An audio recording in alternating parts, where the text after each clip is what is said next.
दधदमृतघटं चारुदोर्भिश्चतुर्भिः सूक्ष्मस्वच्छातिहृद्यां शुकपरिविलसन् मौलिमं भोजनेत्रं कालाम्भोदोज्ज्वलाङ्गं कटितटविलसच्चारुपीताम्बराढ्यं वन्दे धन्वन्तरिं तन् निखिलगगनप्रौढदावाग्निलीलम् प्रौढदावाग्निलीलम् ब्रह्मणो हि समारब्धाम् आत्रेयाद्येषु पूजिताम् अस्मदाचार्यपर्यन्तां वन्दे गुरुपरम्पराम् आयुर्वेदरतं वन्दे माधवाख्यं महागुरुम् आयुर्वेदामृतं सर्वं शिष्येभ्यो यः प्रदत्तवान् द्रष्टाज्ञानी दृष्टकर्मा कृतकर्मा तथैव च अध्यापकोऽभिषक्श्रेष्ठो महान् संशोधकस्तथा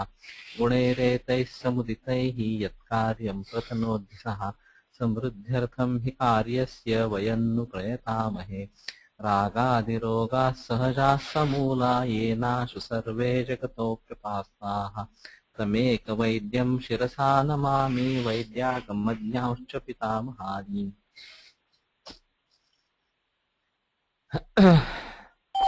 सूना दर्शनम शस्त्रान्य निग्रह मृत पुरुष दर्शनम, ये अलग सा था थोड़ा सा।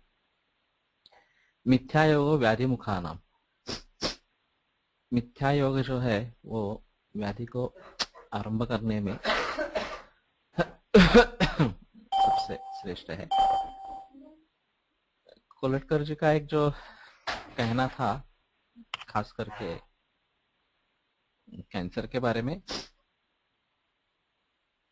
कि हीन योग या अति योग जो है वो शायद धातुओं का क्षय वृद्धि इस प्रकार के हिसाब से या दोष के क्षय वृद्धि के हिसाब से महत्वपूर्ण है, लेकिन मिथ्या योग जो है ये विकृति को पैदा करता है और इसलिए खास करके कैंसर के बारे में मिथ्या योग का समझ लेना जरूरी है। एक मरीज ऐसी थी कि उसके पति का देहांत हो गया था कैंसर की वजह से 35वें साल में, और इसको सिर्फ सरदर्द होता था फरवरी महीने में। तो सर ने पूछ लिया कि तुम्हारी जन्मतिथि फरवरी में है क्या, तो वो सही था। तो बोले ठीक है मैं दवा दे दूंगा। गंगा भस्म का इस्तेमाल किया, उसका सरदर्द तो मिट गया। उसके पहले उन्होंने पूछा कि मुझे सवाल का सही जवाब चाहिए और विवाह इंटरकोर्स का प्रमाण कितना है, ऐसा उन्होंने पूछा था। और आश्चर्य की बात है कि दिन रात में मिलकर ज्यादा से ज्यादा 6 बार तक इंटरकोर्स होता था ऐसे सामने जानकारी सामने आई। तो कलटकर का कहना था कि ये सिर्फ अतियोग नहीं है, संध्या स्वव्यवहार स्त्री स्वप्नाध्ययन चिंतनम, तो इसमें स्त्री सेवन का भी निषेध है। और इस प्रकार अगर संध्या काल में स्त्री सेवन होता है तो वो मिथ्या योग कहलाएगा। गोसर्गे वगैरह इस प्रकार का भी निर्देश है। और मिथ्या योग अतियोग और हीन योग से कुछ अलग ही वैषम्य पैदा करता है इस प्रकार का। और वैसे देखा जाए चरक की जो विरुद्ध धारणा की कंसेप्ट है, यच्चापि देश कालाग्नि मात्रा सात्म्यानिलादि, इसमें बहुत सारे चीजें ऐसी है कि हम सब विरुद्ध धारणा ही सेवन कर रहे हैं, कुछ भी हेतु उसमें से छूटता नहीं है। वो ज्यादातर चीजें मिथ्या योग जैसी उसमें है, और वो व्याधि मुखा नाम इसमें सबसे श्रेष्ठ है। तो शायद हम इसको भली भांति देखने की कोशिश करें कि कहाँ कहाँ पे मिथ्या योग है इस प्रकार का। अतियोग और हीन योग दूसरे तरीके से समझ लेना चाहिए, लेकिन ये अलग समझना चाहिए।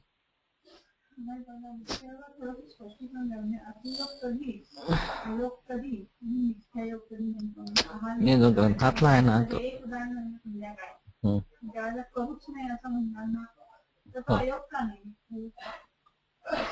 आयोग का क्या संबंध है? आयोग यानी कि नहीं करना या कम करना, और अतियोग का ज्यादा करना, इतना ही है।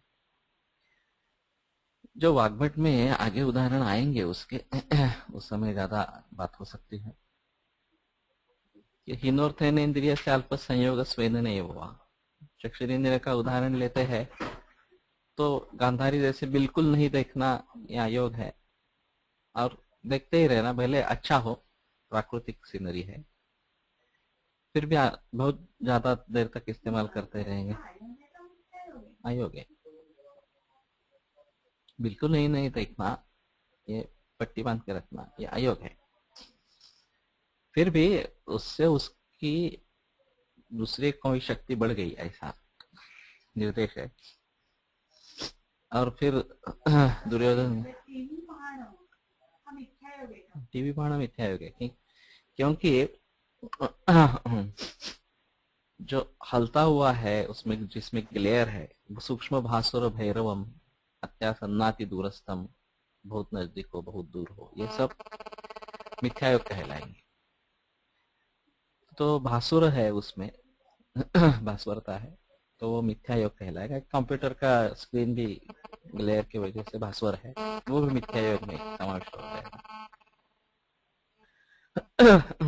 तो ऐसे जितने भी है वो सब मिथ्या योग में रहेंगे।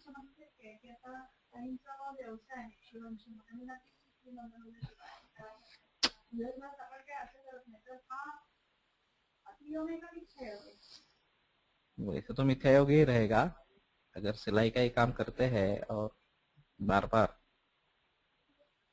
बारीकी से देखना पड़ता है, या फिर जो घड़ी रिपेयर करने वाले हैं उनको भी बहुत छोटी छोटी चीजें देखनी पड़ती है। लेकिन थोड़ा सा ऐसा होता है कि आप इंद्रियों को ट्रेनिंग देते हैं इसमें बार बार वो करने से, लेकिन फिर भी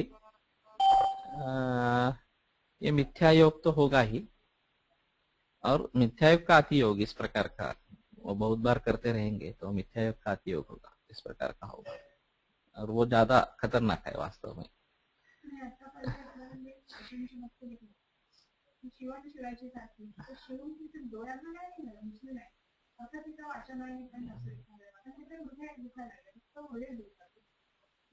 ठीक आहे, पण त्याचा बसणं ह्या पोस्चरशी संबंध जास्त, डोळ्याचा नहीं मिळतो। चक्षुरेंद्रिय वो मरीज है, वो सिलाई करती रही और आंख में कुछ नहीं हुआ, लेकिन पाँव में तकलीफ है, घुटनों में दर्द है, लेकिन वो बैठने के हिसाब से और पाँव ये मशीन चलाने के हिसाब से वो पाँव में हुआ है, उसमें नेत्र का संबंध नहीं रहेगा। तो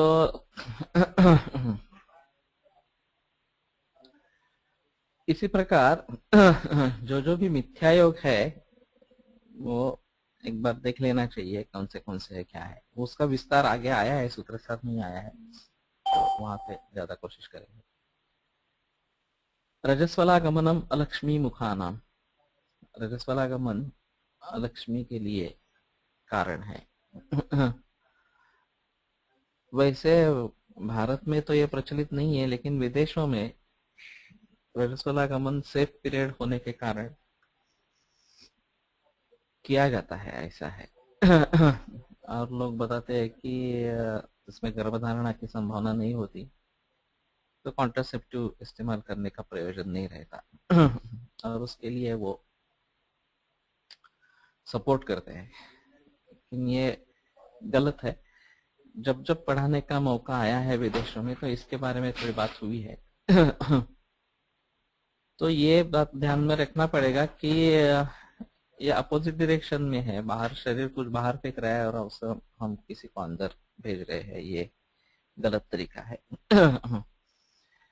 और वैसे ब्रह्मचर्य का ही निर्देश है रजस्वला अवस्था में, और वो नहीं करेंगे और सेक्स में इन्वॉल्व हो जाएंगे तो यहाँ का जो मतलब है अलक्ष्मी मुखानाम, उसको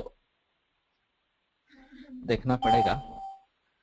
और ऐसा कुछ रिकॉर्ड मिल रहा है क्या कि इस प्रकार के होने के बाद दारिद्र्य आ जाता है? ये एक बार देखना पड़ेगा, एक थोड़ा आधिदैविक एस्पेक्ट इसमें है। ब्रह्मचर्यम आयुष्याणाम, आयुष्य के लिए या आयुष्य की चीजों में ब्रह्मचर्य सबसे श्रेष्ठ है। अर्थात यदि पूर्ण रूप से ब्रह्मचर्य पाल सकते हैं तो वो सबसे अच्छा है, लेकिन अगर पाल नहीं सकते तो बेहतर है कि गृहस्थाश्रम का स्वीकार करना और शादी कर लेना।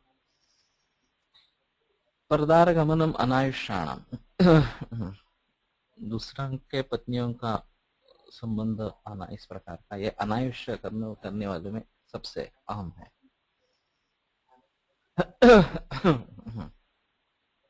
तो इसका निषेध ही होना चाहिए। अयथा प्राणमारम, हाँ अनायुष्य में, हाँ विरोधी, नाश करने वाला इस प्रकार।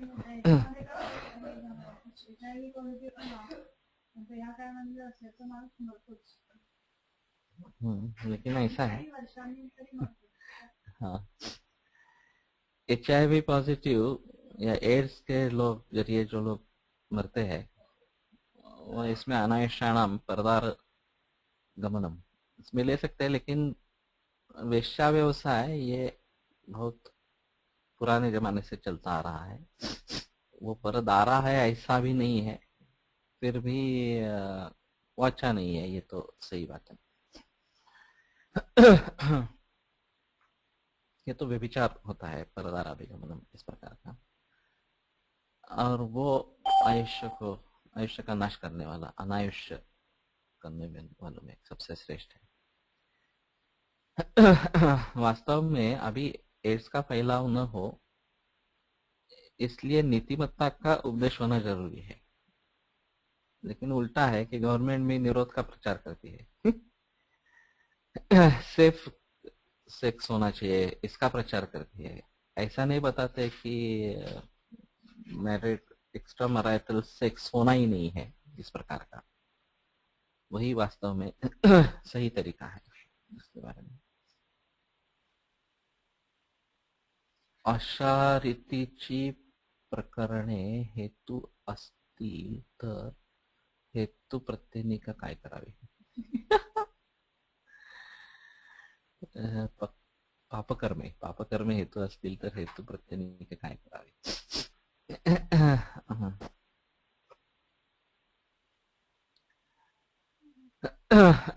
यदि इस प्रकार का पाप कर्म हेतु है, मी हे रोजच बघते ना।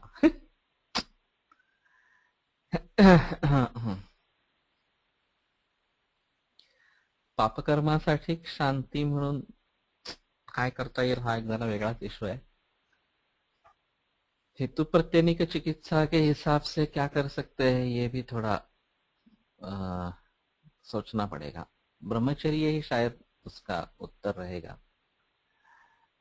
और वैसे भारत में जो परंपरा रही है रजस्वला को अलग रखना, इस प्रकार का अछूत रखना, ये थोड़ा एक्सट्रीम है उसका, लेकिन अछूत रखने से शायद कोई ये संबंध नहीं आता होगा, ब्रह्मचर्य पालन होता ही है इस प्रकार का।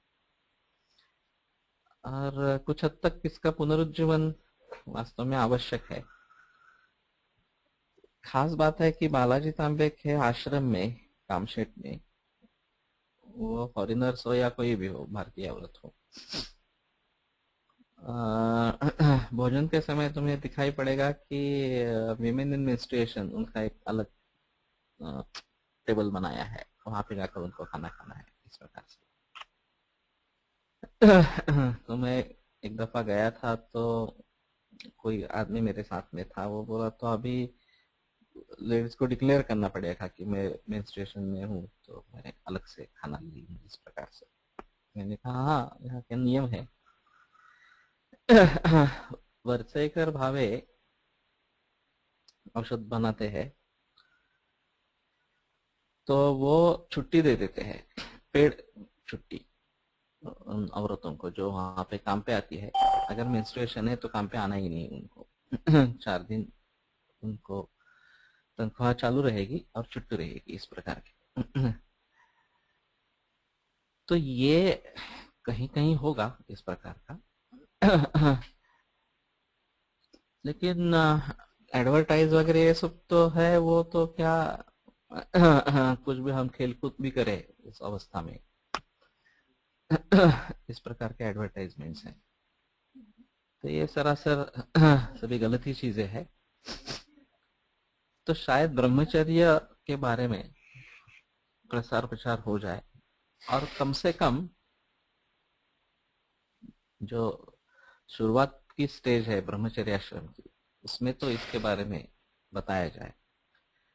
फिर अगर गृहस्थाश्रम का स्वीकार होता है तो एक चीज अलग है, लेकिन भारत में ठीक है एक तरीके से। विदेशों में ये भी बड़ी समस्या है, क्योंकि डेटिंग शुरू हो जाता है, पार्टनरशिप्स होते रहते हैं, ब्रेक होते रहते हैं। और मैंने जो एक सुना था वो एक बड़ा अजीब था, लैट रिलेशनशिप, ये एक नया शब्द है, लिविंग अपार्ट टुगेदर, इस प्रकार का। तो दोनों का व्यक्तिमत्व अलग अलग होता है, स्वतंत्रता होती है दोनों को, और living apart but come together for sex, इस प्रकार की वो कंसेप्ट है। कभी वो इसके घर में जाएगा या ये उसके घर में जाएगी और सेक्स होगा, इस प्रकार का। लेकिन इसमें सबसे आश्चर्य की बात है कि let relationship can be kept by both with many at a time, इस प्रकार। तो अगर ऐसी स्थिति है कि दोनों तरीके से अनेक लोगों से लैट रिलेशनशिप है, ये किस तरफ समाज जा रहा है इसका जो तक है। तो ब्रह्मचर्य का ही मतलब बताए, यही सबसे ठीक होगा। वैसे इसके पाप कर्म के हिसाब से क्या करना है ये बताना मुश्किल है। अयथा प्राणम आरंभ प्राणोपरोधिना, प्राण के शक्ति के अनुसार जो कर्म न हो, शक्ति से ज्यादा हो, तो वो प्राणोपरोध करने वालों में चीजों में सबसे श्रेष्ठ है।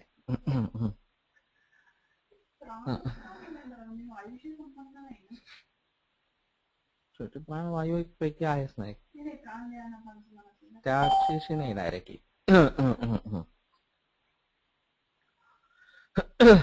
अयथा बलम आरंभो निदान क्षय संपदा, शिशुपाल वध में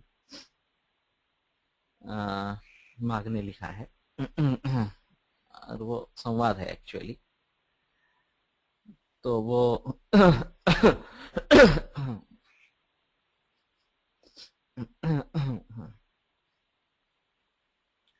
बलराम जो बताते हैं कृष्ण को, उसके विपरीत उद्धव बताता है, और उसमें ये मावेदी यदसावेको जितव्यश्चिदिराड़ती राजयक्ष्मेव रोगाणाम समूह समीवृताम, ये शिशुपाल अकेला नहीं है, राजयक्ष्मा के समान वो रोगों का समूह है।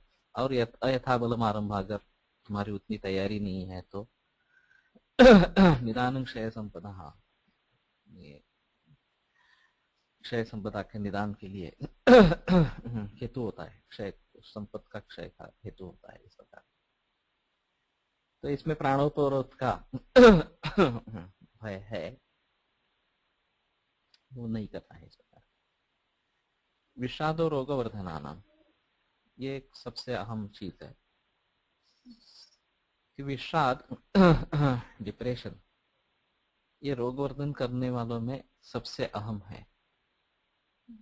अभी ज्यादातर देखा जाता है जो मृत्यु होती है वो विषाद के कारण ज्यादा होती है, रोग के कारण कम होती है। भले कैंसर हो गया तो कैंसर से डेथ आएगी, ये अलग चीज है, लेकिन कैंसर की भीति की विषाद से डेथ आएगी, ये ज्यादा कॉमन है। वैसे ही एड्स के बारे में है। मेरे पास एक मरीज था एड्स का था एक्चुअली, और सभी फुल ब्लोन एड्स के लक्षण थे, बुखार था, अतिसार हो रहा था, वजन कम हो गया था, खांसी थी। दवाइयाँ शुरू कर दी, उसने रिस्पॉन्स किया और सभी लक्षण दूर हो गए, भूख बढ़ने लगी और काम पे ज्वाइन हुआ। ये सिलसिला 2 महीने चला, अच्छा रहा। और फिर अचानक फिर से बिगड़ने लगा, फिर से खांसी शुरू हुई, फिर से बुखार आ गया। और बहुत कोशिश करने के बाद भी कुछ फायदा नहीं हुआ। और 4 महीने के बाद, उसके बाद टोटल 6 महीने के बाद उसकी मृत्यु हो गई। और काफी यंग था, 25-26 बरस का था। मरीज था एक्चुअली सातारा का। उसके देहांत के बाद 3-4 बरसों के बाद मैं एक बार सातारा गया था, तो सामने उसके पिताजी आए। उन्होंने नमस्कार किया और सामने आ ही गए हैं तो मैंने बोला कि ठीक है। मुझे मालूम नहीं पड़ा कि उसने अच्छा रिस्पांस किया था शुरू में और बाद में क्या हुआ और उसकी डेथ कैसे हुई है। मुझे भी आश्चर्य, ऐसा मैंने उनसे कहा। आश्चर्य की बात थी कि उन्होंने बताया कि उसकी डेथ एड्स से हुई ही नहीं। तो मैं चौंक गया। तो वे बोले कि ऐसा है। जब हम आपके पास आए थे तो एलोपैथी में बोल दिया था कि अभी कुछ होने वाला नहीं है, 2 महीने का लाइफ है। एड्स काफी बढ़ा हुआ है। आपकी दवा से तो बहुत अच्छा हुआ। फिर से काम पर जाने लगा, सभी लक्षण समाप्त हो गए। लेकिन ये बात उसके मन से गई नहीं कि ये ठीक नहीं होने वाला है, तुम मरने ही वाले हो, ये जो एलोपैथी के डॉक्टर ने बताया था। और फिर कुछ थोड़ी गड़बड़ हो गई खाने पीने में और खांसी आ गई, तो उसने पकड़ लिया कि नहीं, अब मैं नहीं जिंदा रहने वाला। और एक्चुअली डेथ जो हुई है वो उस विषाद के कारण हुई है। एड्स का तो आपकी दवा बहुत अच्छी काम कर गई एड्स में, लेकिन विषाद में काम नहीं हुआ। तो एक पिता अपने मृत पुत्र के बारे में इस प्रकार से बतलाता है, ये अहम चीज है। उसका एनालिसिस इस प्रकार का करते हैं। और यही चीज कैंसर में भी देखी जाती है। कैंसर की आशंका से लेकर कैंसर की ट्रीटमेंट होने के बाद भी ये विषाद बना ही रहता है। एक बार कैंसर की आशंका भी की गई तो लोग समझ जाते हैं बस अब सब खत्म हो गया, अब क्या है, सिर्फ पेनफुल मिजरेबल डेथ यही हमारे सामने है, दूसरा कुछ ऑप्शन है नहीं। और वास्तव में ये एलोपैथी के यूनिडायरेक्शनल अप्रोच का परिणाम है। मैंने ये बात किताब में छेड़ी है। कि कैंसर में उन्होंने डिस्ट्रक्शन ऑफ सेल की प्रिंसिपल अपनाया, चाहे सर्जरी केमोथेरेपी या रेडिएशन हो। और जहां तक लोकलाइज्ड कैंसर है, जैसे कि ब्रेस्ट कैंसर है, वहां इसमें कुछ मरीजों में अच्छे रिजल्ट्स जरूर मिले हैं कि 10 बरस, 15 बरस, 20 बरस तक डिसीज फ्री लोग रहे हैं। अभी भी ये नहीं बता सकते कि वो क्योर हो गए हैं, क्योंकि क्योर हुए ऐसा कब कहेंगे, मालूम नहीं। 25 बरस के बाद भी अगर कैंसर दोहराता है तो नहीं बता सकते कि क्योर हुआ नहीं हुआ इस प्रकार से। फिर भी मान लेते हैं कि इतना लाइफ मिला तो ठीक है, उसकी कुछ उपयुक्तता है इस प्रिंसिपल की। लेकिन जब एडवांस्ड केस में कैंसर डिटेक्ट होता है, एडवांस स्टेज में कैंसर डिटेक्ट होता है और इस प्रकार का अप्रोच काम नहीं करता, ये हजारों बार प्रूव हुआ है। केमोथेरेपी का रोल नहीं है, रेडिएशन का रोल नहीं है, और इवन बायोप्सी और एफएनएसी से भी कैंसर बढ़ता है। तो वास्तव में ऐसी अवस्था में एलोपैथी को दूसरा प्रिंसिपल ढूंढना चाहिए। क्या ऐसी अवस्था में ये काम नहीं करती है, ये तो मालूम हो गया, तो ठीक है, इसको करने का ही नहीं, सिर्फ जो कुछ कर सकते हैं दूसरा कुछ, तो उसके बारे में देखना पड़ेगा। लेकिन फिर भी अभी भी जो प्रयास चल रहे हैं वो डिस्ट्रक्शन ऑफ सेल के जरिए ही चल रहे हैं। इम्यूनो मॉड्यूलेटर्स या अभी कंसेप्ट आए हैं, लेकिन वो आयुर्वेद से इम्यूनिटी के लिए ड्रग्स ढूंढ रहे हैं और वो ड्रग रिसर्च पे ही चल रहा है। चाहे रवि बापट और ये इन्होंने संशमनी के ऊपर काम किया था, और वो दिखाने की कोशिश है कि गुड़ुची का रसायन कार्य किस प्रकार से होता है और इससे बेटर क्वालिटी ऑफ लाइफ मिलती है वगैरह वगैरह। क्योंकि एलोपैथी में तो इसके कोई कंसेप्ट है ही नहीं। आयुर्वेद में रसायन चिकित्सा है, उसका भली बात नहीं इस्तेमाल हो सकता है इस प्रकार का, लेकिन कम से कम मरीज को आश्वासन देना। और ये जो यूनिडायरेक्शनल अप्रोच हुआ है एलोपैथी का, वो छोड़ देना चाहिए कि अगर ऐसी अवस्था है तो एलोपैथी इंटरफेयर ही नहीं करे इस मरीज में कि सर्जरी केमोथेरेपी रेडिएशन से फायदा नहीं होने वाला, तो वो करना ही नहीं है। क्यों करना है? अगर ऐसा होगा तो better quality of life and better prolongation of life होगा। और फिर इसके बारे में जो भीति सी छा गई है कैंसर के बारे में, वो कम होगी और विषाद रोगवर्धना नाम का रोल कम हो जाएगा। और फिर ज्यादा बेहतर लाइफ होगा। लेकिन अभी तो उसमें कुछ सुधार होने की पॉसिबिलिटी नहीं है। कम से कम ये विषाद तो न फैलाए, इसके बारे में कुछ सोचे। बताते भी इस तरीके से है कि देखो तुम्हें कैंसर हो गया है, ज्यादा आयुष नहीं है, कुछ महीने या कुछ बरस जिंदा रहोगे वगैरह वगैरह, इस प्रकार से। ऐसे बताने से क्या फायदा है?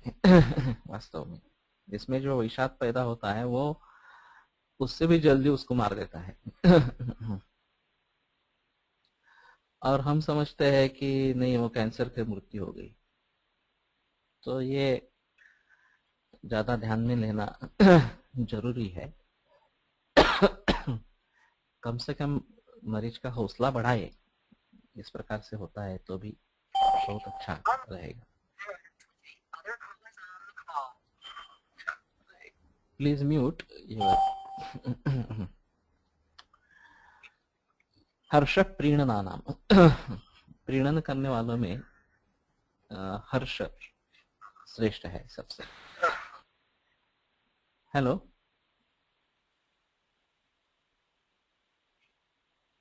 सवाल पूछना है तो पूछो, नहीं तो टाइप करो।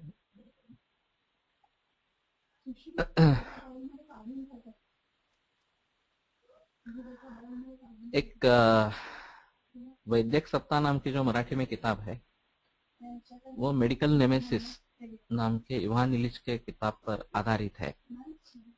और मेडिकल नेमेसिस में एक केस का ऐलान किया है, वो भी बहुत अच्छा है इसके हिसाब से। हर्ष प्रेरणा नाम कर कोई एक गंभीर कोलेजन डिसीज का मरीज, सभी जोड़ों में दर्द और सूजन, और ये काफी पुराने जमाने की बात थी।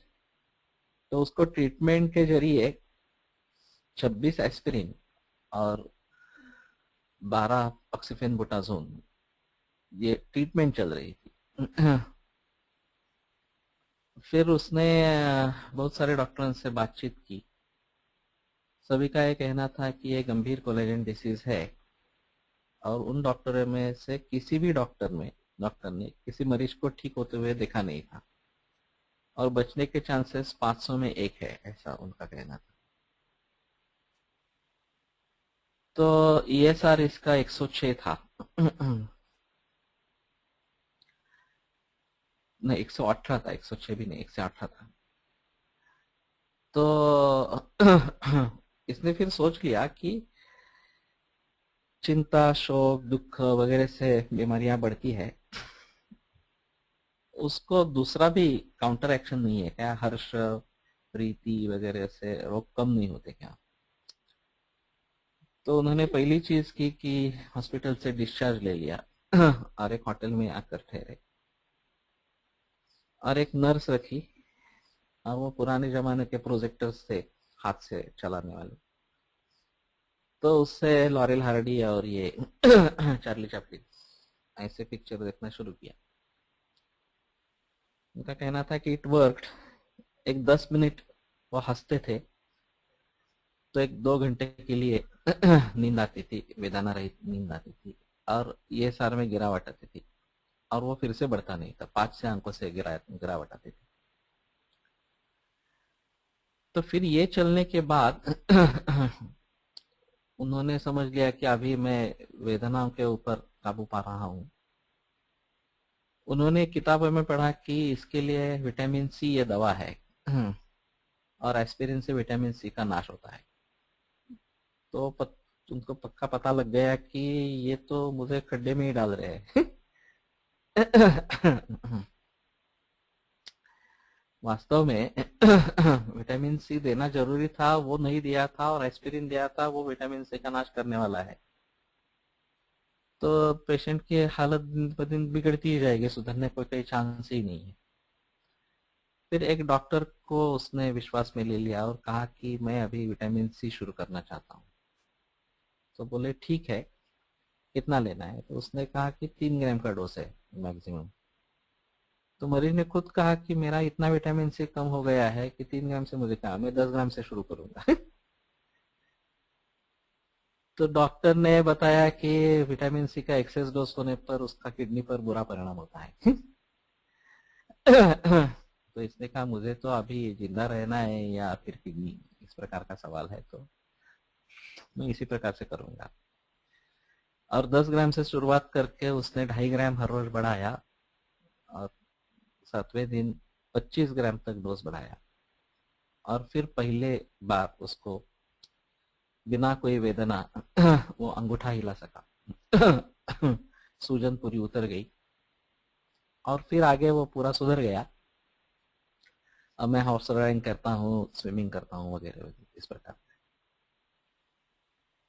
आश्चर्य की बात है कि ये कथा एमबीबीएस के कोर्स में दाखिल होनी चाहिए, ऐसा कुछ लोगों का कहना था। इसके ऊपर डॉक्टरों का कहना है कि ये खुद को दिया हुआ प्लासिबो इफेक्ट है। जो प्लासिबो इफेक्ट हम इसको कैसे कहेंगे? जो एलोपैथी के शास्त्र के हिसाब से ही है कि विटामिन सी देना है, वो नहीं दिया और विटामिन सी लेना शुरू किया और उससे फायदा हुआ, इसमें प्लासिबो इफेक्ट का क्या संबंध है? ये तो सरासर उनकी गलती है कि विटामिन सी दिया ही नहीं था और एस्पिरिन दे के रखा था। मरीज ने वो गलती सुधारी इस प्रकार से। लेकिन फिर भी लोग उसी का समर्थन करते हैं कि एस्पिरिन दे रहे थे वो ठीक था इस प्रकार से, और ये अपने आप को दिया हुआ प्लासिबो इफेक्ट है इस प्रकार का। ये बड़ा अजीब मामला है। जो मराठी है इसमें वो जरूर वो वैद्यक सत्ता किताब देखे, ग्रंथाली प्रकाशन का है।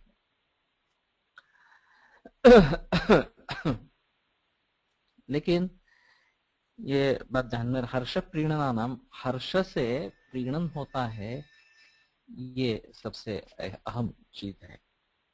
शोक शोषणानाम, शोक जो है वो शोषण करने में सबसे श्रेष्ठ है। एक दिवगढ़ कुरुगण चिकित्सा इस प्रकार की एक पुरानी किताब अष्टांग महाविद्यालय में उसमें एक बड़ी अजीब केस बतलाई गई है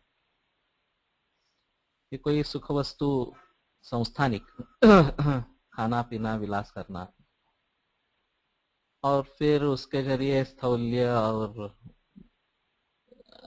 अशक्ति होना, काम करने में उत्साह नहीं होना, वगैरह वगैरह ऐसे लक्षण थे।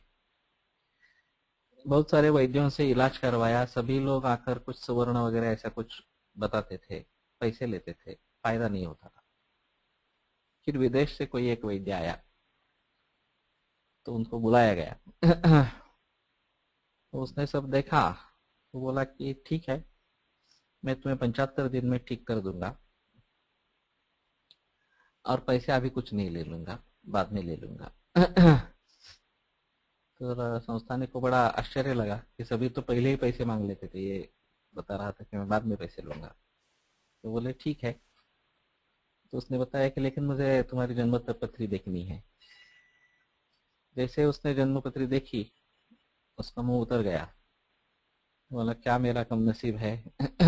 मुझे इतना अच्छा सारा पैसा मिल सकता था, लेकिन मेरे नसीब में नहीं है राजा ने बोला क्या हुआ? आपकी मृत्यु है, बोले 75 दिन में 75वें दिन। तो उसने लिख के दिया कि आज से आप 75 दिन में आपकी मृत्यु होने वाली है, 75वें दिन आपकी मृत्यु होने वाली है। और चला गया। तो राजा उलझन में पड़ गया है, क्या हो गया? फिर खाना पीना टूट गया, विलास सब टूट गया, कृश हो गया, शोकस शोषण नाम इस प्रकार का। और ये 72वें दिन ये वैद्य फिर से प्रकट हुआ। परीक्षा की और फिर बोला आप अभी ठीक हो गए हैं। तो राजा बोला और मैं तो मरने वाला था अब 3 दिन के बाद। वो सब मैंने इसीलिए बताया था कि तुम्हें चिंता लग जाए। और चिंता, ये मेदो रोग में औषध का इस्तेमाल किया है, जो काव्य लिखकर दिया था उसके प्रत्येक चरण का पहला अक्षर चिंता का प्रयोग किया गया है औषध के रूप में, ऐसा था। तो उसको दिखाया और फिर पैसे उससे ले लिए। तो एक अजीब कहानी है लेकिन अच्छी है कि चिंता भी इस प्रकार से काम में आ सकती है। या शोक जो है, उदय जो स्वप्न वासवदत्तम नाटक में जो बताया गया है, जो पत्नी वासवदत्ता, वो प्लान बनाता है उदय नारायण वगैरह सब, और बता दें कि राजा उसी के विलास में दंग है। उदयन जो है वो। तो ये नाटक बनाते हैं कि वो जल गई इस प्रकार से, और फिर बहुत शोक होता है उस राजा को। फिर शोक होने के बाद वो जब संभल जाता है और फिर पद्मावती से ब्याह करते उसके सहायता से अपने राज्य को वापस लाता है और फिर वासुदत्ता मिल जाती है। इस प्रकार का नाटक है भास का। लेकिन शोक इस प्रकार से भी इस्तेमाल में आता है, ये अलग चीज। इस प्रकार आश्वासो बल कराना, ये भी अहम चीज है। सिर्फ आप लोगों को कहेंगे कि ठीक होगा कुछ, चिंता मत करो, तो ये भी काफी है, उससे भी बल मिल जाता है। दवाइयों का इस्तेमाल होगा वो अलग चीज है, लेकिन आश्वासन ये भी एक बड़ी चिकित्सा है, और बल करने में उसका ज्यादा जोर है। तो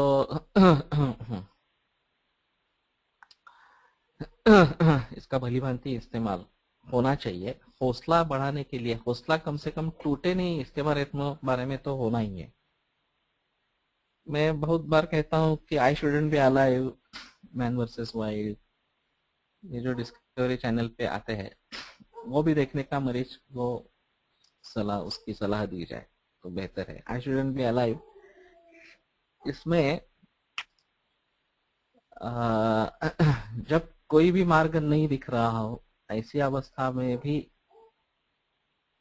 बचे रहना और उसमें से निकल आना, इस प्रकार के सत्य घटनाओं पर आधारित वह है।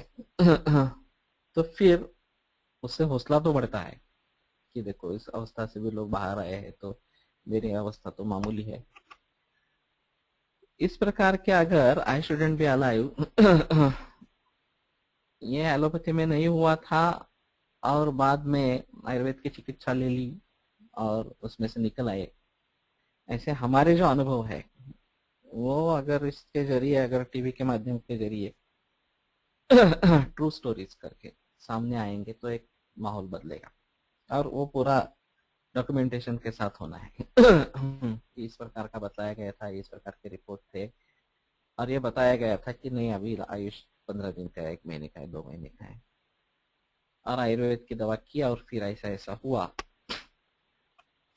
तो ये आश्वासो बल कराणाम, और बलम ही अलम दोषहरम परंतच बल प्रदम, ये जो महासरस के बारे में लिखा है शरक में, कि बल ही दोषों को हरण करने में श्रेष्ठ है या समर्थ है। तो अगर बल बढ़ता है तो व्याधि के ऊपर या दोष के ऊपर नियंत्रण पा सकते हैं। और आश्वासन बल करने वाली चीजों में सबसे अहम है। तो इसको हम भली भांति अगर इस्तेमाल करेंगे तो ज्यादा अच्छा रहेगा। स्थिति ऐसी हुई है कि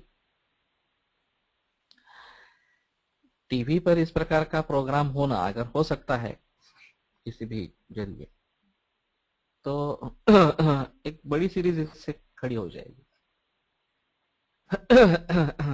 जैसे मेरी पत्नी का हुआ था, आँख की रोशनी चली गई थी एक्सीडेंट के बाद, कुछ होगा नहीं ऐसा एलोपैथी वाले ने बतलाया था।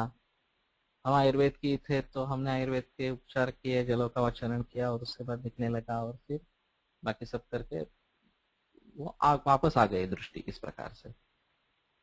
लेकिन यह अनुभव अगर लोगों के पास पहुंचता नहीं है इस प्रकार का, तो कैसे मालूम पड़ेगा कि आयुर्वेद में इस प्रकार का कुछ है, इस प्रकार की ट्रीटमेंट हो सकती है। आयुर्वेद वालों को भी मालूम नहीं है क्या अगर स्थिति है। तो इससे आश्वासन तो मिल सकता है ऐसा डेफिनेटली। तो ये आश्वास को बल कराना, ये भी अगर संग्रह का काफी अच्छा सूत्र है। निर्वृत्ति ही पुष्टि कराना। निर्वृत्ति जो है कृतकृत्यता या समाधान इस प्रकार का, वो पुष्टि करने वाले में सबसे श्रेष्ठ है।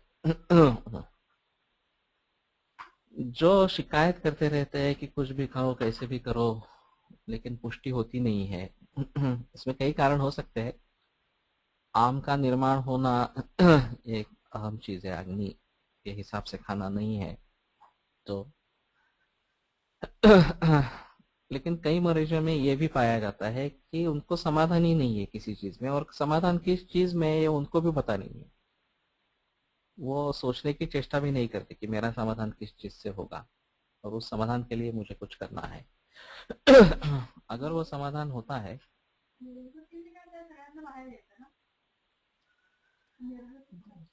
निर्वृत्तीचं समाधान असू शकते, कृतकृत्यता। हाँ, कृतकृत्यता या समाधान कि जो मुझे करना चाहिए था वो मैंने कर दिया। या अभी जिस स्थिति में मैं हूं मैं उसमें समाधानी हूं, ऐसी स्थिति होती है तो पुष्टि हो जाएगी उसके जरिए। ये मानस भाव के ऊपर निर्भर है, और यही शायद कारण है कि विवाह के बाद पुष्टि होती है, क्योंकि एक समाधान उससे मिलता है सेक्स का जो है वो। और वो सेक्स के समाधान के कारण मैंने कलेक्टर जी से सवाल पूछा था कि वैसे ऋतु के अनुसार जो विवाह के बारे में बतलाया गया है, सेवेत कामतः कामम तृप्तो वाची कृतैर्हिमे त्रिहाद वसंत शरदोः पक्षाद वर्षान्वितानि। तो वसंत और शरद ऋतु में 3 दिन के बाद और वर्षा और ग्रीष्म ऋतु में तो 15 दिन के बाद, ऐसा विवाह का निर्देश है। और अभी जो शादियां होती है वो बरस में कहीं भी होती है, ग्रीष्म में भी होती है, वर्षा में भी होती है। और ज्यादातर देखा जाता है कि शादी के बाद कम से कम एक बार सेक्स तो होता ही है डेली। कम से कम, इससे ज्यादा भी होते हैं। और फिर भी ये अति विवाह के कारण कुछ क्षति हुई है ऐसा नहीं दिखाई देता। वास्तव में उल्टा परिणाम दिखाई देता है कि पुष्टि होती है शरीर की, क्षय तो होता ही नहीं। तो इसके 2 कारण है। एक तो ऐसा है कि वाजीकरण अग्निंच क्षेत्रम स्त्री या प्रहर्षिणी, वाजीकरण में स्त्री ही सबसे श्रेष्ठ है और वो नित्य वाजीकरण हो जाता है इस हिसाब से, चाहे ग्रीष्म ऋतु हो या वर्षा ऋतु हो। या यस्य प्रिय ते प्रिय ही वगैरह जो चरकाचार्य का वर्णन है चरक संहिता का, वो सभी अगर ध्यान में ले ले तो ये संकल्प और ये प्रीति वगैरह जो है उसके हिसाब से उसको वो नित्य वाजीकरण हो जाता है, तो शुक्रक्षय का माहौल नहीं खड़ा होता।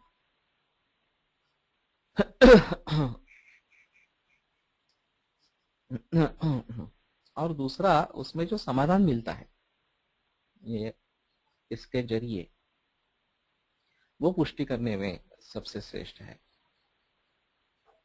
तो ऐसे कुछ मरीज दिखाई देते हैं जरूरी कि ये निर्वृत्ति नहीं है, और निर्वृत्ति नहीं है इसी के कारण पुष्टि नहीं होती। कुछ भी आप खाओ पियो, कितना भी पौष्टिक खाओ, तो ये बात ध्यान में रखनी पड़ेगी कि समाधान किस चीज में ये ढूंढना, और जिससे समाधान आ जाए ऐसी चीजें करना, ये दोनों करना जरूरी रहेगा, तो भी उसमें कुछ सफलता मिलेगी।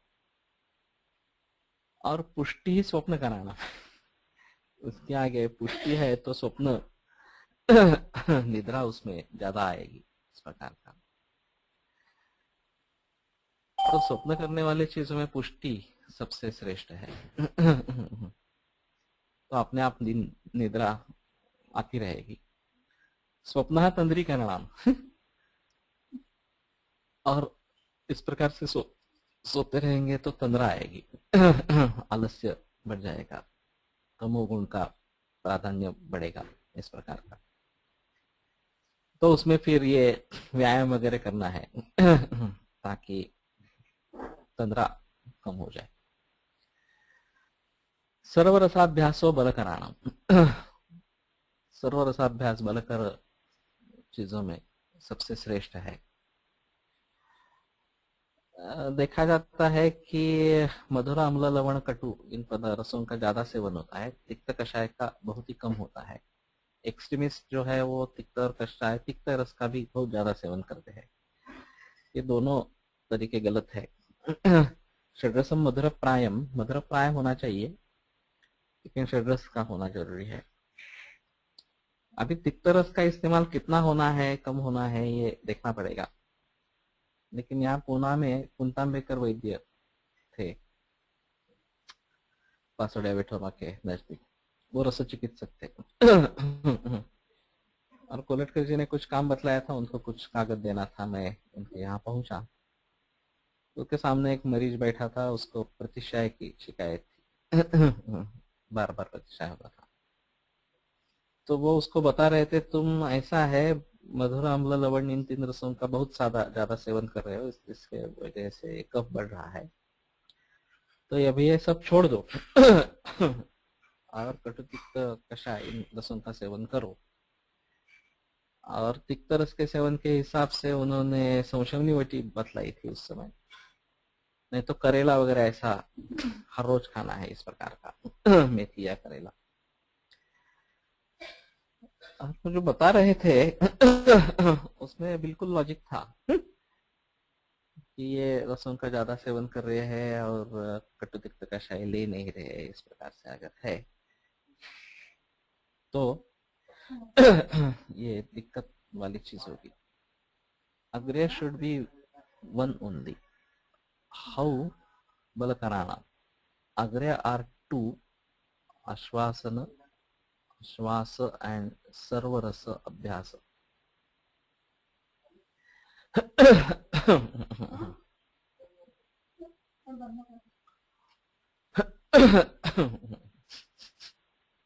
शंका सही है। अग्र्या एकच असायला पाहिजे, वन एक ही होना चाहिए। तो बलकराणाम इसमें दो आ गए, आश्वासो बलकराणाम and सर्वरसाभ्यासो बलकराणाम। Sir, then Vyavaya Janyakshaya is considered when and what extent of Vyavaya?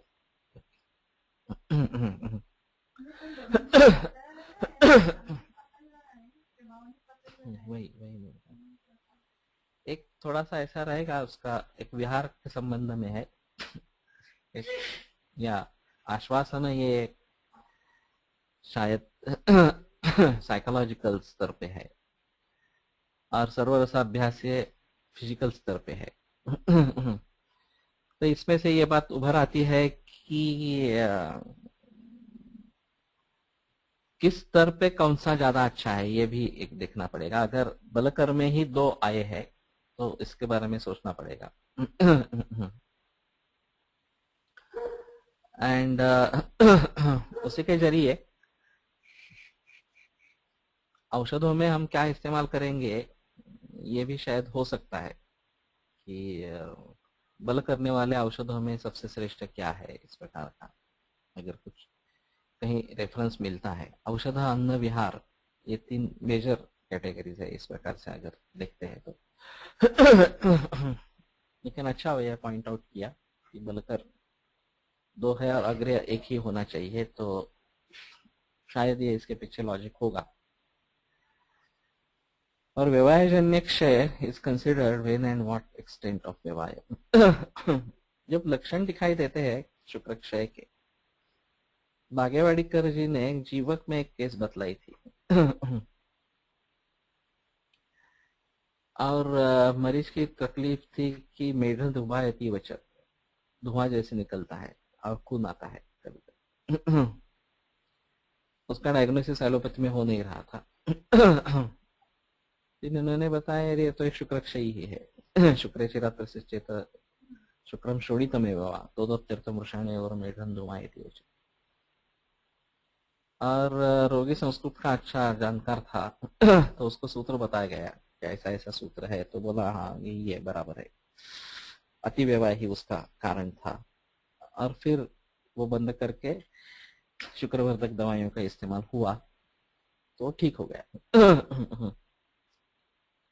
उसी प्रकार इतनी यात्रा मत, ये थोड़ा सा क्या है, शुक्र की उपस्थिति शरीर में कितनी है और उसके हिसाब से व्यवहार कितना होता है,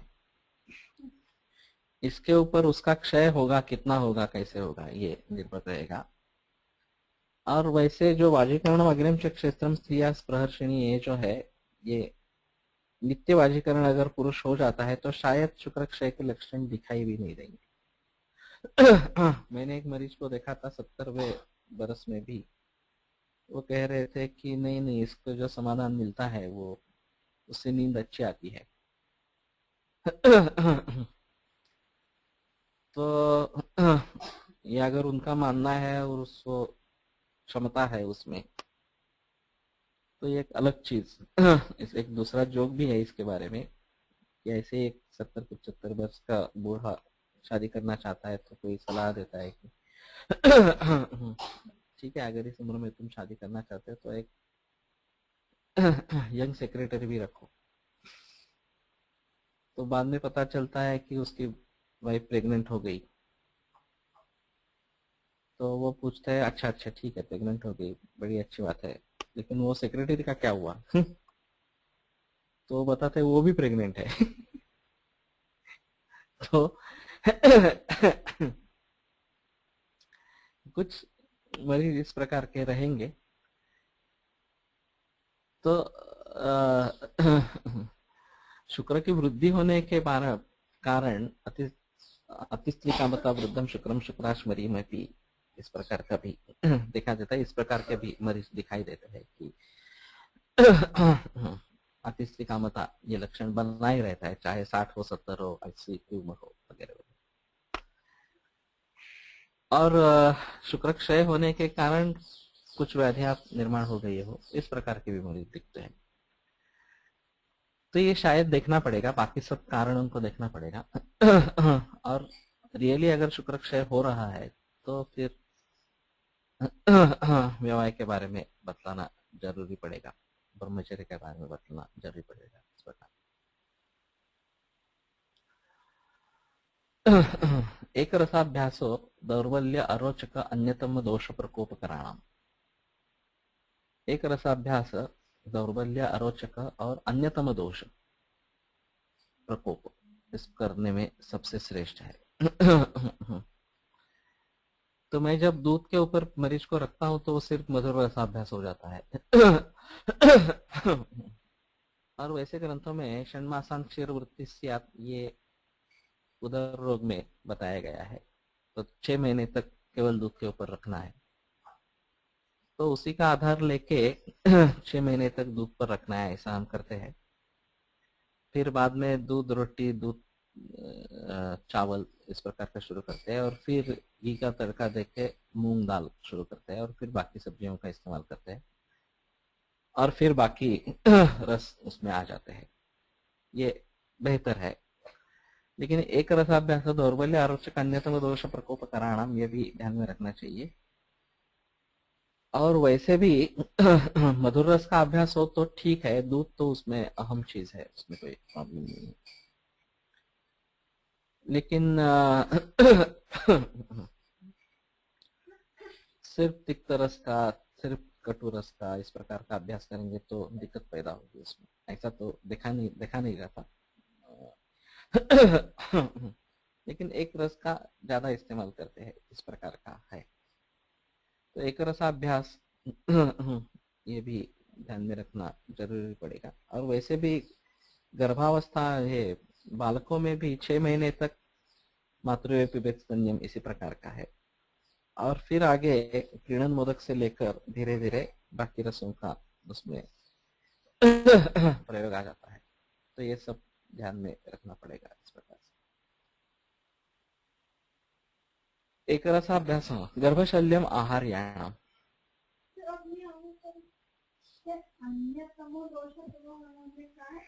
अन्यतम दोष प्रकोप त्यातला कुठला तरी कटुरसाने पित्त आणि वाताचा होईल, कषाय रसाने नुसत्या वाताचा होईल वगैरे। सर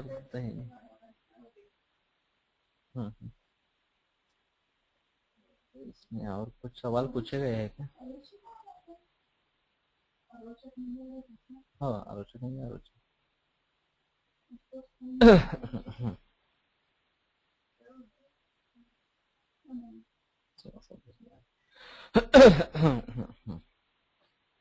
गर्भशल्यम आहार्याणम ते अजून राहिले ना। गर्भशल्य आहार्य चीजों में सबसे श्रेष्ठ है। वैसे अजीर्णम उद्धार्याणाम ये भी आगे आगे आया है। उद्धार्य चीजों में अजीर्ण है तो वहां उल्टी या वमन का इस्तेमाल करना है, और इसमें गर्भशल्य आहरण करना है उसका। तो मृत गर्भ वगैरह इस प्रकार का हो गया हो, गर्भशल्यभूत हो गया हो तो फिर उसको टुकड़े टुकड़े करके बाहर निकालना है इस प्रकार का। लेकिन वो शल्य ही है तो उसको निकालना ही है। आहार्य करने वाले चीजों में गर्भशल्य ये सबसे बाहर काढ़ना।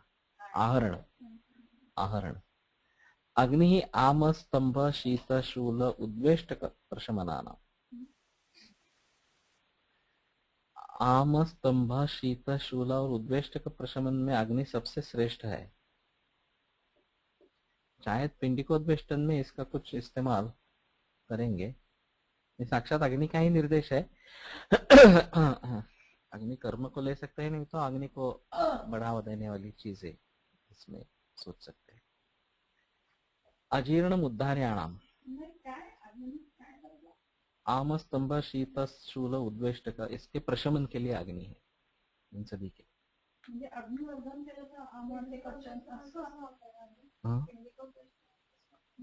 स्वेदन करून करायचं असं त्यातले ते मला आता वाटलं ते स्वेदन पिंडिकोद्वेष्टन में करेंगे तो शायद अच्छा होगा इस अग्निवर्धन किंवा अग्निचाच वापर करायचा साक्षात। अग्नि कर्म ये भी हो सकता है। शीत स्तंभ के बारे में अग्नि कर्म कर सकते हैं, ये अलग चीज है। नहीं तो स्वेदन तो कम से कम कर सकते हैं। एक नानल जी का बड़ा अजीब उदाहरण है, बापू नानल के यहाँ का। उनके पास एक अमवात का मरीज था, मुंबई का रहने वाला था, बड़ा रईस आदमी था, और वो पूरा एसी में ही रहता था। घर AC, car AC, office AC, AC से बाहर निकलना ही नहीं है। सिर्फ घर से कार में, कार से ऑफिस में, ऑफिस से कार में, इस प्रकार का।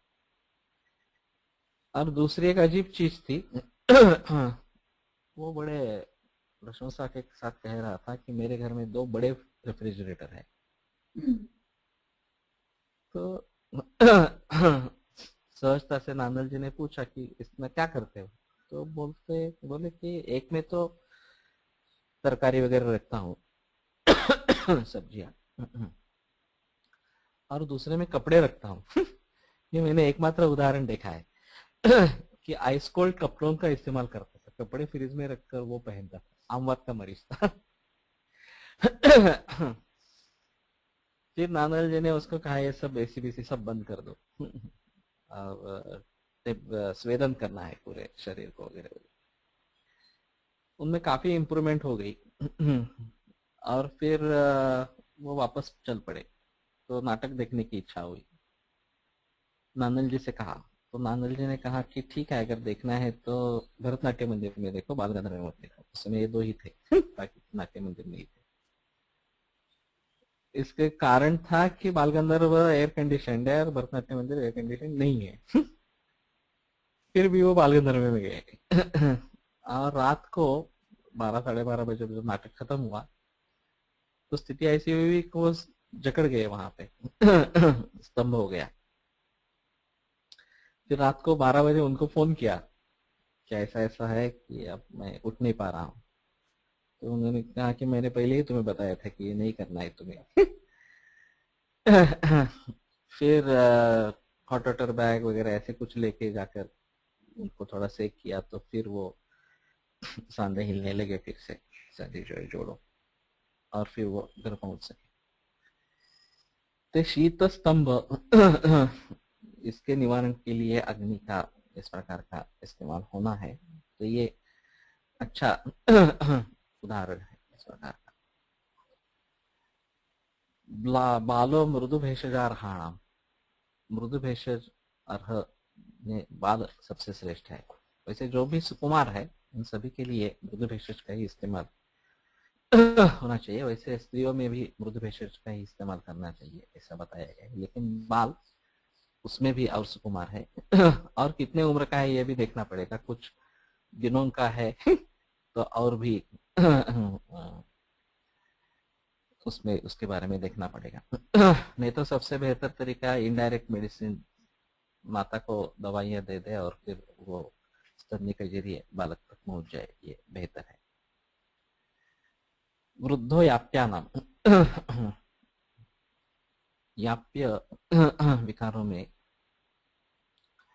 वृद्ध सबसे श्रेष्ठ है।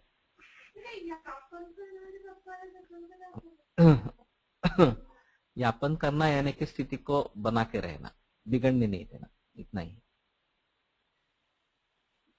तो यापन बस्तियों का प्रयोग भी आया है और वो वही इसी हिसाब से बस्तियों का प्रयोग है कि जो स्थिति है वो कम से कम बनी रहे और ज्यादा बिगड़े नहीं, इस प्रकार से। और ये भी देखना पड़ता है विशेषतः वृद्धों में कोई भी बीमारी हो, बीमारी ठीक हो न हो यह अलग चीज है, लेकिन कम से कम ज्यादा बिगड़े नहीं, जो स्थिति है वो बनी रहे वैसी की वैसी, तो भी सफलता है उसमें।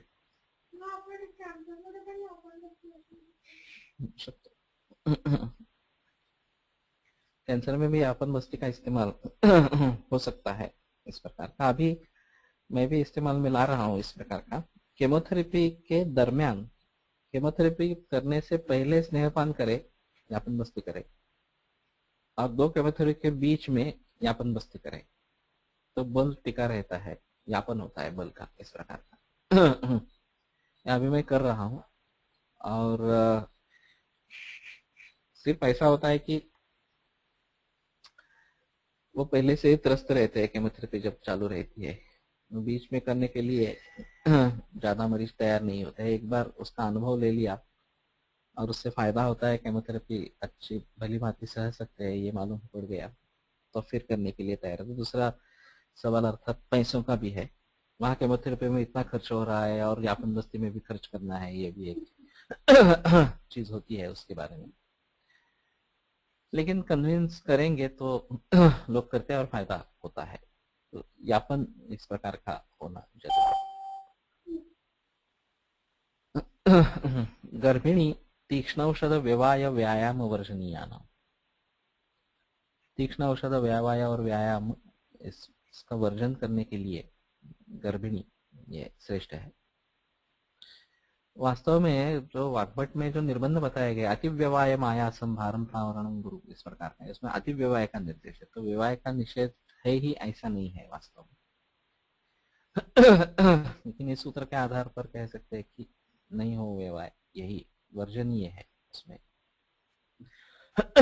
और व्यायाम के बारे में भी वर्जन कहा गया है। और खास करके लेबर पेन्स के उपस्थित प्रसवा जब हो जाती है तो चरक ने इसकी निंदा की है कि कुछ लोग कहते हैं कि इसमें व्यायाम करना है वगैरह इस प्रकार का, तो वो स्थिति व्यायाम के लिए अच्छी नहीं है, ऐसा स्पष्ट निर्देश उन्होंने बतलाया है। तो वो तो उपस्थित प्रसव स्थिति में, लेकिन वैसे भी गर्भिणी को व्यायाम से दूर ही रहना है। सौमनस्यं गर्भधारणानाम, ये भी अहम चीज है कि सुप्रसन्नता हो दोनों की, पुरुष और स्त्री की, टेंशन नहीं हो, ये सबसे अहम चीज है। और रिलैक्स स्टेज होनी चाहिए, और सिर्फ रिलैक्स्ड ऐसा नहीं, सौमनस्य होना है इस प्रकार। तो गर्भधारणा हो जाती है। तो जिन मरीजों में कारण कुछ नहीं दिख रहा, ओव्यूलेशन ठीक हो रहा है, शुक्र भी ठीक है वगैरह वगैरह, और फिर भी गर्भधारणा हो नहीं रही, इसमें ये सौमनस्य का नहीं होना ये हो सकता है। असौमनस्यम दुख जननानाम, जनानाम चाले कहते, जननानाम पाहिजे।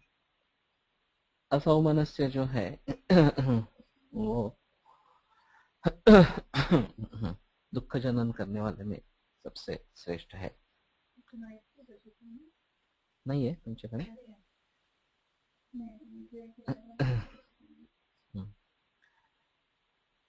तो ये भी महत्वपूर्ण है कि असौमनस्य नहीं, असौमनस्य है, सौमनस्य नहीं है, तो ये भी काल की दिक्कत वाली बात हो जाती है। दुख जननाना, दुख जन, हाँ, दुख निर्माण करने में सबसे श्रेष्ठ है। और वैसे दोषादीनां तो असमताम अनुमानेन लक्ष्य, अप्रसन्नेन्द्रियम वीक्ष्य पुरुषं कुशलोभिषक, ये सुश्रुत का कहना है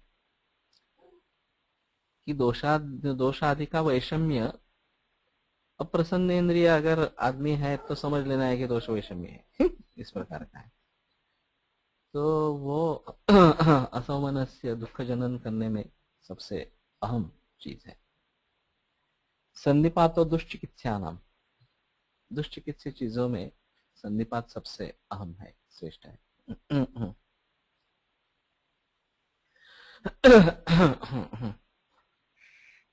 और फिलहाल बहुत सारे मरीज इसी प्रकार के ही मिलते हैं, तो इसमें कैसे करेंगे ये एक अलग चीज होती है कि किस प्रकार के इनकी चिकित्सा हो जाए। आम विषम अचिकित्साना,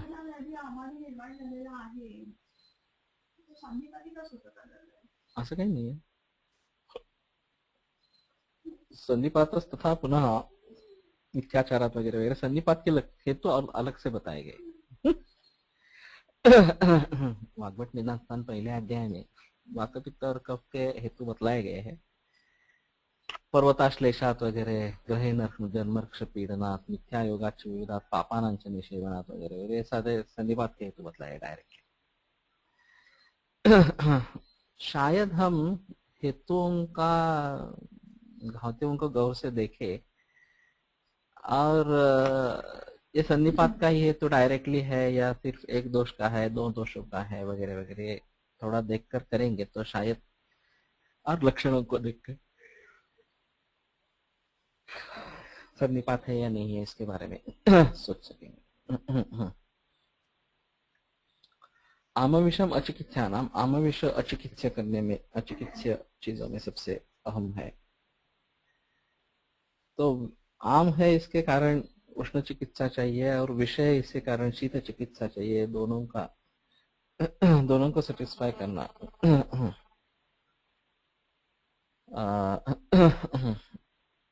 ठीक नहीं होगा, ये नहीं कर सकते। इज अथवा कंसिडर्ड व्यायाम, because for purpose proper delivery it is nowadays advised that the lady walks fast during pregnancy। हमारे हिसाब में नहीं बैठेगा।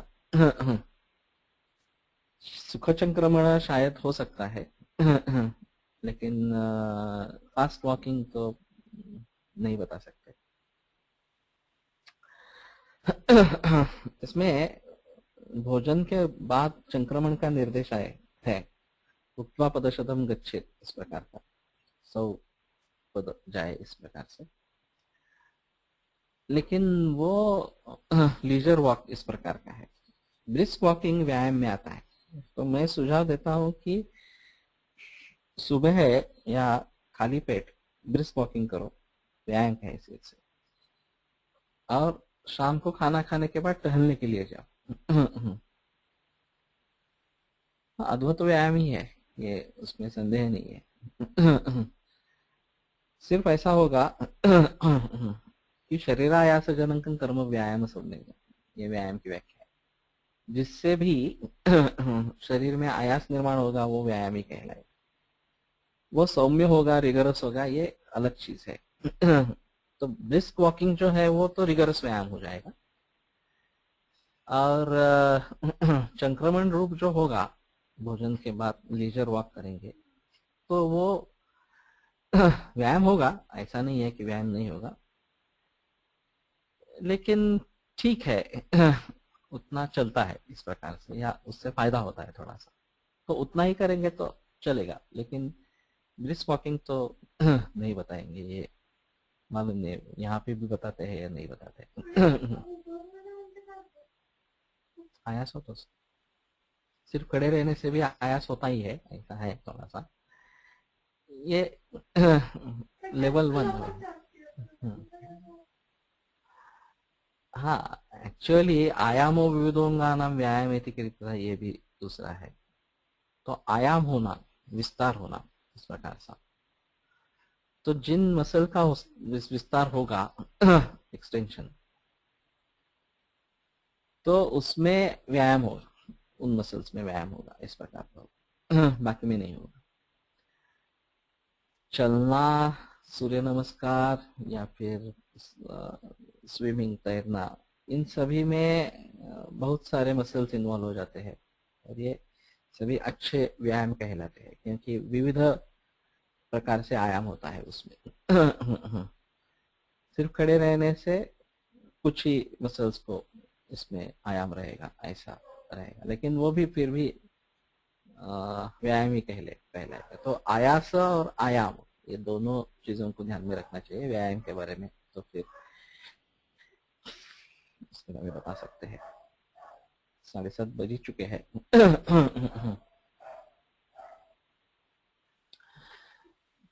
तो इसके बारे में अगर कुछ सवाल है तो पूछेंगे तो ज्यादा अच्छा रहेगा।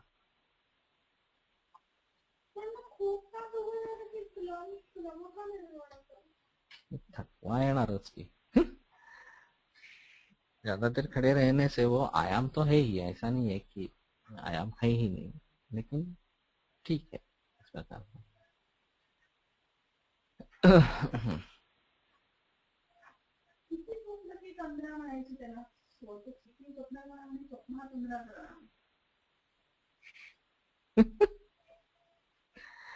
ज्यादा सोएंगे तो फिर आगे चलकर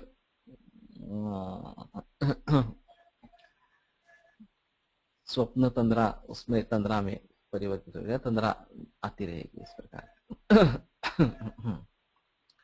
ये तृष्णा का मैंने एक बार पढ़ लिया आगे चलकर। पित्त से संबंध में अभी तृष्णा की कोई कारण नहीं है, ये हेतु कोश में निर्देश नहीं है। बाकी सब रोगों में तृष्णा कहाँ पे आती है, या दूसरे कोई कारण, दूषी विष ये तृष्णा का हेतु है। विष से संबंधम पक्वाशय गतम तृष्णा कहता है। विश्रावण मुदक से उदरात व्यथा कालता सहसा। अचानक पूरा पानी निकल दिया। Total bed rest during pregnancy is ideal, not really so.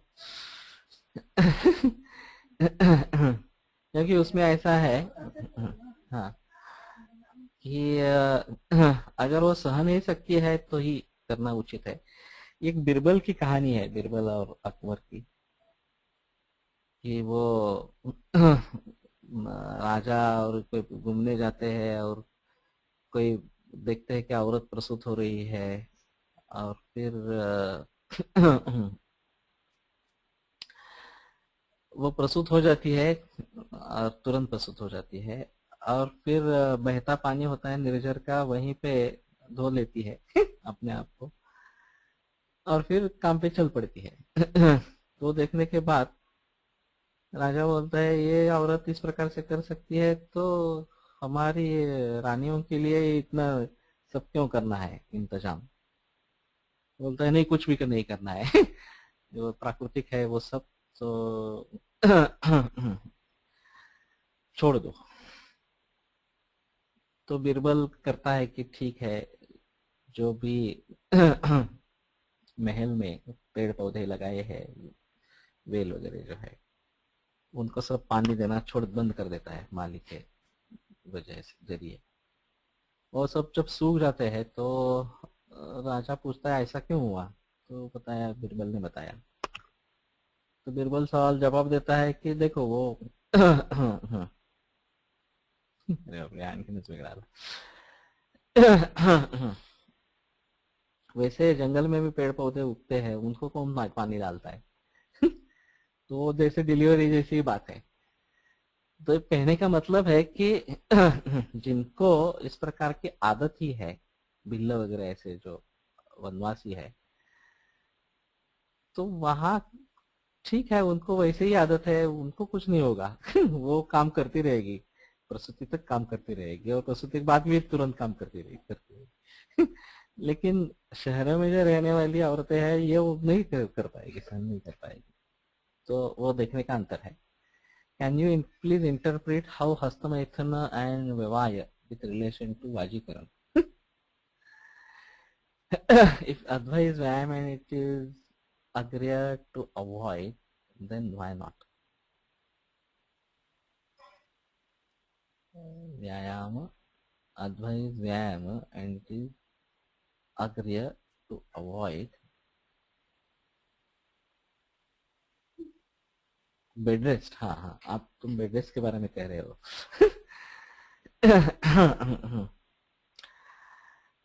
व्यायाम नहीं करना है वो। जिस व्यक्ति को जिस प्रकार के कष्ट उठाने की पहले से आदत है, वो उसके लिए कष्टदायक नहीं होगा। अगर हम ये मानकर चलते हैं कि अर्धशक्त्या निषेव्यस्तु बलिभिः स्निग्धभोजिभिः शीतकाले वसंते च, तो मानो कि शीतकाल में या वसंत ऋतु में जब पसीना ललाट के ऊपर या कक्षा संधि में आ जाता है तो समझ लेना है कि अर्धशक्ति व्यायाम हुआ। उससे कम बाकी ऋतुओं में करना है। और ये शायद लक्षण लेकर चलते हैं कि इतना व्यायाम हुआ तो अर्धशक्ति व्यायाम हो गया। तो ऐसा व्यायाम करते रहेंगे तो ये शक्ति बढ़ती जाएगी। पहले 2 चक्कर लगाते थे, अब 2 चक्कर लगाने से श्वेत पसीना नहीं आता है, शक्ति बढ़ गई है, तो 3 चक्कर लगाएंगे, 4 चक्कर लगाएंगे, इस प्रकार से। तो गर्भिणी के बारे में भी वही होगा कि जितना वो टॉलरेट करती है वो उसको साथ में हो गया है। उससे आगे उसको नहीं करना है। अगर बार बार एबॉर्शंस होते रहते हैं तो ये जरूर करना पड़ेगा कि बेड रेस्ट देनी है, इस प्रकार का। लेकिन ऐसी स्थिति नहीं है तो बेहतर है कि वो बनाते रहेंगे। Does the same logic apply to vivah? हाँ, मैंने भी वैसे बताया था पहले कि अगर शुक्र वृद्धि ही है और नित्यवाजीकरण ही है तो शायद उससे क्षति नहीं पहुंचेगी। इसलिए चरकाचार्य ने जो बतलाया है, वाजीकरण मनविच्छेद पुरुषो नित्यम आत्मवान, आत्मवान पुरुष को भी वाजीकरण की इच्छा होनी चाहिए। चाहे आत्मवान है इसलिए वो विवाह ज्यादा नहीं करेगा, फिर भी उसका कन्वर्जन नोज में होने के हिसाब से हो सकता है इन विवाह, इन प्रेगनेंसी स्वीकार का। तो अति विवाह इसका निषेध वाग्भट ने किया है और यहाँ विवाह का ही निर्देश है। तो उसके आधार पर कह सकते हैं कि अति विवाह तो कम से कम नहीं होना है, दोनों का सुवर्णबद्ध निकालते हैं तो। और सूत्र स्थान में यह बात बतलाई है और अति विवाह के बारे में बात जो आई है वो शारीरिक स्थान में आई है। तो मेरे ख्याल में ये सब तारतम्य से देखना पड़ेगा कि किस चीज का इस्तेमाल करना है, किस चीज का नहीं करना है, कितनी मात्रा तक करना है, वगैरह वगैरह। तो मेरे ख्याल में तृष्णा के बारे में अभी रेफरेंसेस ज्यादा ढूंढने में कोई मतलब नहीं है। प्रभा मेधा ये जो है उसके बारे में सोचेंगे वो ज्यादा बेहतर होगा। और कुछ सवाल है?